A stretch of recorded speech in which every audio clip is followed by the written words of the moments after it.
Le 25 mars 1957, les représentants de la France, de la Belgique, du Luxembourg, des Pays-Bas, de la République fédérale d'Allemagne et de l'Italie se réunissent à Rome, dans le prestigieux palais du Capitole. Par la signature du traité de Rome, ils fondent la CEE, la Communauté économique européenne, nouvelle étape de la construction européenne, commencée au lendemain de la Seconde Guerre mondiale.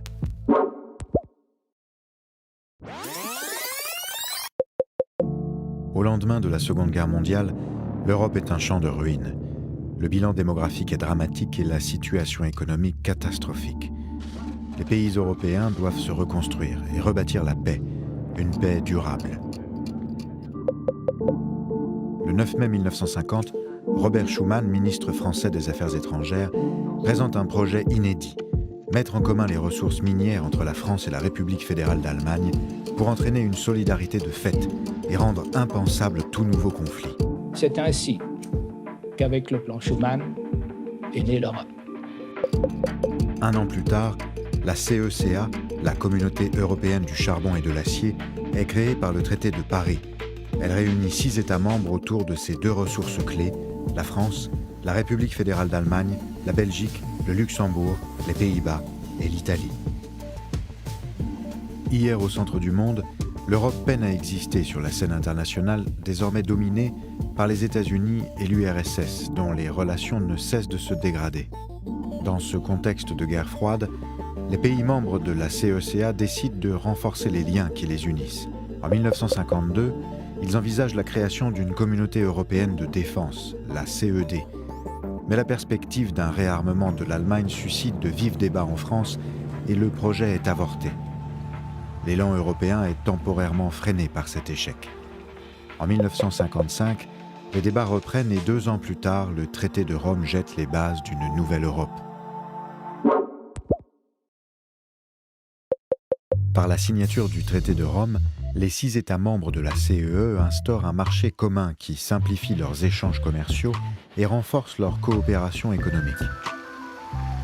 Son objectif, resserrer les liens qui unissent les pays membres, améliorer leur niveau de vie et favoriser progressivement la mise en place de politiques communes.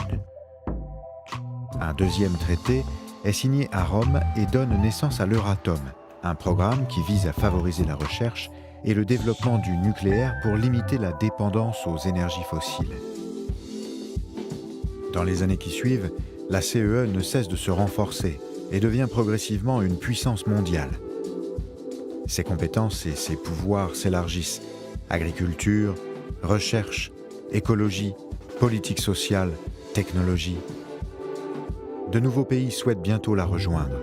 Parmi eux, le Royaume-Uni. Mais le général de Gaulle s'y oppose fermement, considérant que ses intérêts économiques sont incompatibles avec ceux du marché commun.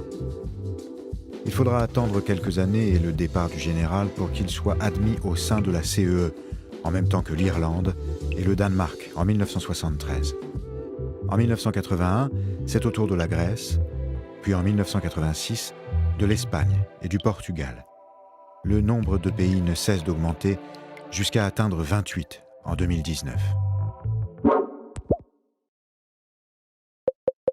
Le 7 février 1992, les 12 pays membres signent le traité de Maastricht. La CEE change de nom et devient l'Union européenne.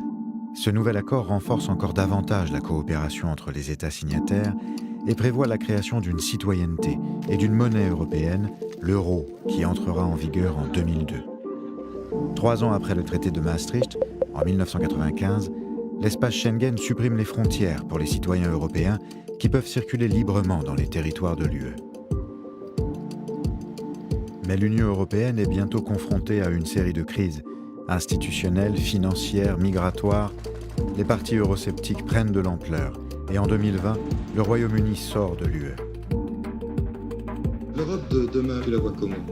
Je vois aussi tous les gens s'aimer, partir la main dans un projet, donner des idées, les agrandir, et puis donc voilà, tout le monde sera heureux.